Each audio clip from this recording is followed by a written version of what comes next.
Hello everybody, Liz here and welcome to my channel. So today I want to talk to you guys about Now I Rise by Kiersten White. So if you don't know what I'm talking about, this is the second book in the Now I Darken trilogy by Kiersten White. So I'm not going to tell you about this book, I'm going to tell you a little bit about the first book so you can go pick it up. So I Darken, which is this beauty right here.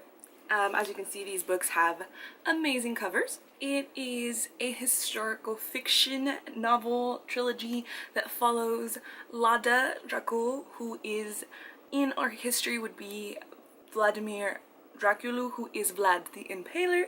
So it follows Lada, so this is a gender-bent historical fiction, follows Lada, and it follows her from the beginning of her life to, I'm going to assume, the end of her life. This is right now, she's like in her late teens, early 20s. In the first book, she's literally a child becoming a woman. And it also follows her brother. So this series is absolutely amazing. It is rich of like history and culture, and it gives you kind of a little bit of everything that you want to know about both the Christian and the Christian Empire and the Ottoman Empire, which is kind of what it's around. And I Darken came last year, so I highly suggest you guys pick it up. I gave that book a 5 out of 5, as well as this one. It is very character driven, and character motivations make sense, and it's just a lot of fun in like a kind of creepy way because a lot of stuff goes down. It does have a lot of political intrigue. I personally don't know much about the Ottoman Empire and what happened with Constantinople and all of that stuff. I haven't wanted to look it up online, not because I don't want to spoil it, because like I kind of want to be in the moment.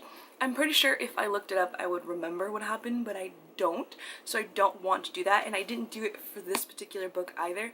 Kind of want to hold off and kind of like go back and be like, oh my god, like this was like accurate, or like, oh, she kind of filled in stuff here and stuff like that, which is kind of stupid. Maybe like I might want to be like, oh, I don't want to get spoiled, but it's not that. I just kind of want to like enjoy this story for the story that it is. So I gave this book a 5 out of 5. Can't really tell you much again without spoiling it. It is a Vlad the Impaler retelling. It's a gender bend retelling. It is awesome. It is fun. It is dual perspective, and yeah, you should go check it out, because now I'm going to talk about this one and it's going to be spoilery filled. And yes, okay, so I'll give you a second to go read that one. If you guys want to see my review, my book talk on I Darken, I will link it down below, so you guys can feel free to check that out. But yeah, so now I'm going to move into the spoiler section for this. So I adored this book so much. I loved Lada.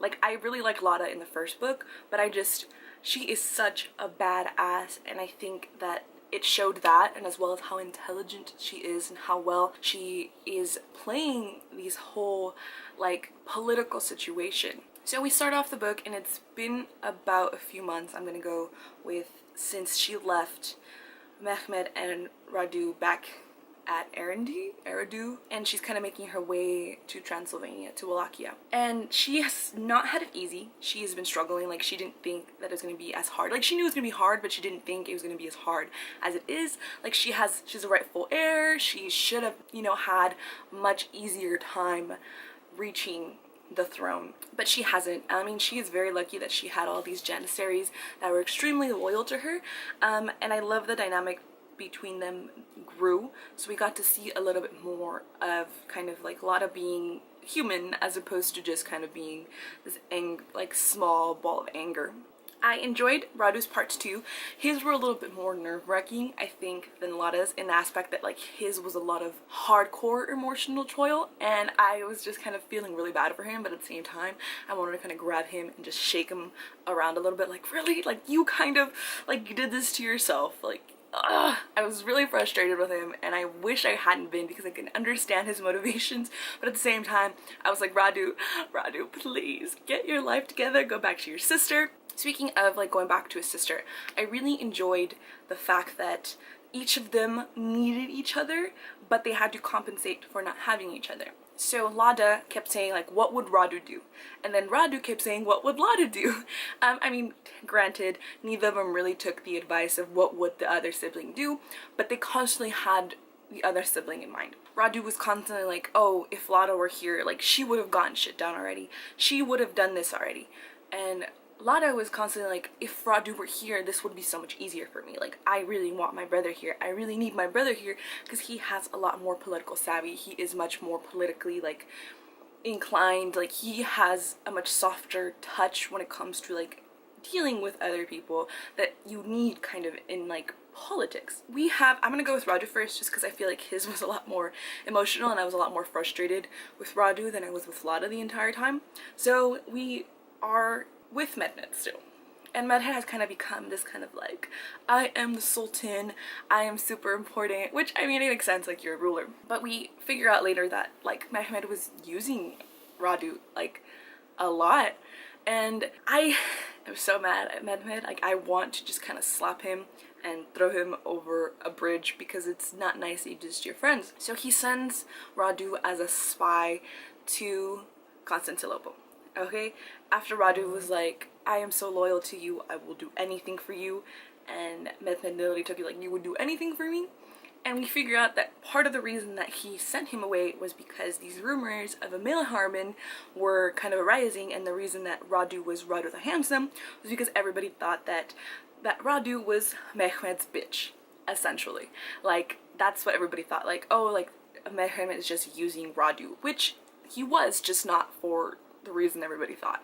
And we have Radu and Nasirma escape to Constantinople with Sirpion. And Sirpion is just like this pure cinnamon roll person that like was willing to believe Radu because of these rumors. And what I really enjoyed about Radu's character arc, aside from it being frustrating, was that we got to see kind of the struggles of war. Like, when you're in war, you only see like your side as the good side. Like, your side is the bright side, your side is the good side, your side is the good side, the other side is bad. They are evil, they are, in how it's said in here, they're the infidels, they're the enemy, they are the, like, God set us to make the world better kind of thing. And with Radu's perspective, we see that things aren't black and white. Things are very much a giant scale of gray. So Radu gets sent into Constantinople to sabotage Constantinople to ensure that Mehmed and the Ottoman Empire take Constantinople as a stronghold. And then we see that, you know, Constantinople has people, very few people, and it is in ruins. So essentially, all they want Constantinople for is for the name and for the significance that it has. We have Radu going in there and realizing that these people are not horrible, that these people are, surprisingly, actually people, and how they view the Ottoman Empire and the Muslims and all of that, and kind of the gray area, like, well, everybody's a villain, but not everybody is a villain. Like, everybody's a villain, but everybody's a good guy, and you just have to kind of see which side you're on and which perspective you're on. And Radu really had a hard time emotionally balancing that out. And you can see and you can understand and you feel really bad for him because you know how hard it must be to, like, have thought that you knew that these people were horrible and that they were the bad guys, and then going into enemy territory and realizing that that is not, it's not right, it's not correct. You see that, like, by doing this, you're going to hurt people, and you're going to hurt and kill, and it's going to be just horrible. And I found it noble of him, and I say that loosely, trying to, like, sabotage everything so that the siege would be over quicker. And then he saw, like, the strength inside of, like, Constantine and Gustin, the Italian, and then his struggle and, like, I want this to be over because I love Mehmed so much, but at the same time, like, I don't want to hurt these people. Something that really pissed me off about Radu is his undying loyalty to Mehmed, to this person that showed him kindness, to this person that he's in love with, and just kind of like knowing that some of the stuff that he was doing is wrong, and knowing that Mehmed used him and did wrong things, and he still could not shake off that love and that loyalty. And it's just like, he is loyal to a fault, and it's almost frustrating to see. Like, and even Nasir tells him, like, he's never going to love you, he is never going to love you, and he doesn't. And it's frustrating to find out that he knew this entire time and he used it against him. He used Radu's pure love, like this innocent, naive, just beautiful thing against, you know, him. This brings us over back to Lada and how Lada found out that Mehmed was using fucking Radu. Okay, so Lada loses her virginity to Mehmed. and you're really happy for like that one chapter, and then you get to the next chapter with her again, and you want her to more than punch him. Like after he's like, oh, is this payment, and she punches him, and I just was like, he did not just basically slut shame her. I was so hurt.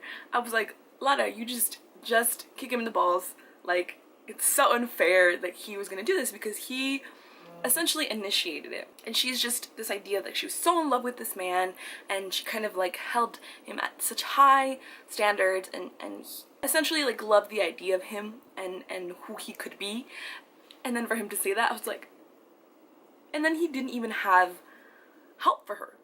He was just kind of like, oh, I'm hoping that if we, you know, shag a little bit, a little bump uglies here and there, it will make you abandon all of your ambitions to come be my wife, my consort, my fucking empress. I was like, man, you obviously do not know Lada as well as you think you know Lada. Like, all she wanted was your help and the occasional, you know, betting, like they said, like, and you used her. And when she left him, I knew that, like, you feel bad for her because it hurt her, and she's like, fuck, I don't want to love him. And I love that she kind of like takes the knife, and she's like, no, I am not gonna allow myself to be at this man's mercy, at the thought of his mercy.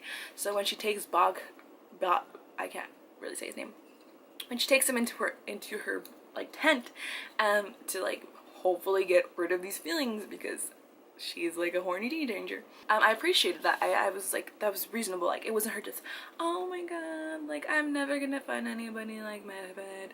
Oh, I'm gonna just forever hold off on sex because I only love him. I'm happy that she went out and she tried to get something else. Yes, the emotional connection is still there, but at least she was trying to like let go of that like physical dependency that she would have otherwise had, because you do see a lot in a lot of fiction where it's just like after they have sex with this one person, they cannot have sex with anybody else because they feel like betrayal and blah blah blah blah, even though Merhed has a whole harem of women and children and people that he is having sex with. Anyway, after that rant, I was really upset about that. So we have Lada really becoming Lada the Impaler, as she's going through Transylvania and to her Wallachian throne. And I love that she does not hold mercy for these people. She's like, oh, you want to fuck my people over? Okay, stick him on a stick. Stick him on a stick. Like, you are not going to destroy my homeland more than it already is. So when we get to the scene when she is discussing the terms with the boyars, and they're like, oh, I served all of these princes and blah blah, and like the one of the wives is like, oh, we need to marry her off to be able to control the Draculi line. I was like, bitch, you did not just say this so nonchalantly in front of Lada, like she's not gonna take your shit. So when she goes and she finds that Petrius is dead, I can't say his name right, I can't say anybody's name right, she's like, that's it, motherfuckers, y'all wanna play games with me? Let's do this. So when she goes back in and she slaughters them all, I was like, yes girl, yes, you kill them all. And when she's like Tommen, she like stuck the knife in him, I was like clapping in my room at like 3 in the morning, because it was so true to her character. And she had been done it before. She's like, anybody that betrays me, anybody that wishes to do wrong to her homeland, to the thing that she is and that she loves. Yes, Nicola isn't like 100% down with her murdering children or whatever, but I understand. Like, it's not right, but I understand why she's doing it. Like, she is literally cutting, let's say like you have your arm is rotting, and the only way to get to not die and not have the rest of your body rot is to cut off your arm. You gonna cut off your arm. So it's not right, but I understand why she's doing it, and it makes sense for the kind of person that we have come to know Lada is. Okay, and then we go back to Radu and Serpian. I was just waiting for them to kiss. I was just like, when are these two gonna kiss? I just want them to be together. I want them to be happy. Obviously, I'm a hopeless romantic if I want them to kiss in the middle of a siege. But I was like, it's the perfect time. It makes sense. Like, steal a kiss, and then if y'all survive, it's like it was in the heat of war. Like, if you guys don't want to accept your feelings for each other or whatever. Like, it's fine. It's fine. Nobody's going to say anything. And then when he finally admits, like Serpian finally admits that he likes him as he's leaving, and I'm hoping that it's not just in the heat of the moment, but that if they do end up meeting again, Serpian is willing to forgive him, and they're gonna live happily ever after, and him marry Fatima so that it's like they all live in the same household. That way Fatima and Nazir can be together and Radu and Serpent can be together. That is my hope. Is it gonna happen? Probably not, considering how this story is going. I don't know, there's just so much I want to talk about, and I really should have sticky noted, but I was just so in the moment where I'm just like, oh yes, like the entire time that I didn't even think about sticky noting it. All I know is that I really enjoyed it, and I'm super excited to see what happens to Lada and where, you know, her actions take her. And then I want to know if Radu is going to betray Mehmed. Probably not. If he did not do anything up until this point, he's probably not going to. His love is too loyal, and it's loyal to like it's gonna get him killed point. Like he would literally die for Mehmed, and I just frustrates my soul because Radu deserves to be at Lada's side. But yeah, I loved it. There's so much more I want to talk about. I loved Lada and the way that she took no shit from anybody. Oh, can we talk about that scene where she got her period and she went and like her boobs, like being a woman literally saved their lives. I thought it was so funny. She like didn't even think about it, and she was like running, boobs flying everywhere, and it's like these things saved y'all when everybody was like staring at her like, oh, you don't have a shirt on, like what are you doing? I thought that was funny. There was just a lot of really, really good moments. Her burning down like Transylvania and like murdering goats, her kinship and you know, loyalty to her men and her men's loyalty to her kind of is a huge indicator on what kind of person they seem to think that she is. Like she is a good person that does bad things because she's trying to do the good thing. Like she understands that Wallachia is shitty and that she wants to fix that. Radu is just frustrating because he loves someone that's never going to love him back, and he at this point can't do anything. Like it's like disappointing a parent. Like he can't disappoint Mehmed, even though Mehmed literally fucked him over and like lied to him during the sieges. Like he had backups plans because he realized that Radu's plan was not good enough, and like the hurt that he felt during that, I was just, I'm hurt. And then he took in Constantinople's kids, so hopefully he'll do this, like he'll do the same thing as Dad did with Lada and Radu. And then yeah, like just the way that they all learned from each other and from the previous books, like some of the stuff keeps coming back up. I don't know, there's just a lot I want to talk about, and there's just so much that I am gonna take an hour to talk about this, so I'm just gonna end it on this note. The last letters, the last two chapters, where Radu's like Radu Pisha, right? Radu Pasha, sorry. And he's like, oh, like he writes that Constantinople and like who like Sultan, like Mehmed's like long ass title or whatever. And his is like, oh really, like I want to see you, like I miss you. And then the perfect ending to this was just the way that Lada like closed off the message, where she's like, with all defiance, Lada Dracu, Prince of Wallachia. And I was just like, that just, with all defiance is just, that should be Lada's trademark at this point. And I love that ending, and I'm excited to see, because it did end like it pretty solidly, so it's gonna kind of leave the next book in a much broader sense, where it's like, what's gonna happen, like we have to find out the political stuff, what's gonna happen with Lada and her being the prince now, and then we're gonna figure out like, is Mehmed happy with just having Constantinople, or is he gonna set his sights on something bigger? Will Radu find love? Will Lada become even more fierce, to be known as the Impaler? And just, will she kind of have a downward spiral? Like most people have like a positive character development, where she have an underdevelopment where she will kind of degress and become, you know, the thing that she didn't want to become. Will that be her destiny? And I'm super excited to see. I mean, we have literally a year to wait, which is just makes my heart hurt a little bit, but at least looking at these covers makes me happy. Like these covers are so pretty. Ooh, my books don't fall. But yes, that is all for me. Let me know what your favorite part of this book is, and did you happen to agree with anything or not, and just let me know in the comments down below what you gave this book. I'm just rambling at this point. Just talk to me about this book. I'm super excited. I have not met a lot of people in my real life and on BookTube and Book Twitter that have read it, so if you have, let me know. I want to talk about it. If not, that is all for me. I hope you have a good morning, afternoon, or night whenever you're happy to be watching this, and happy readings. Adios!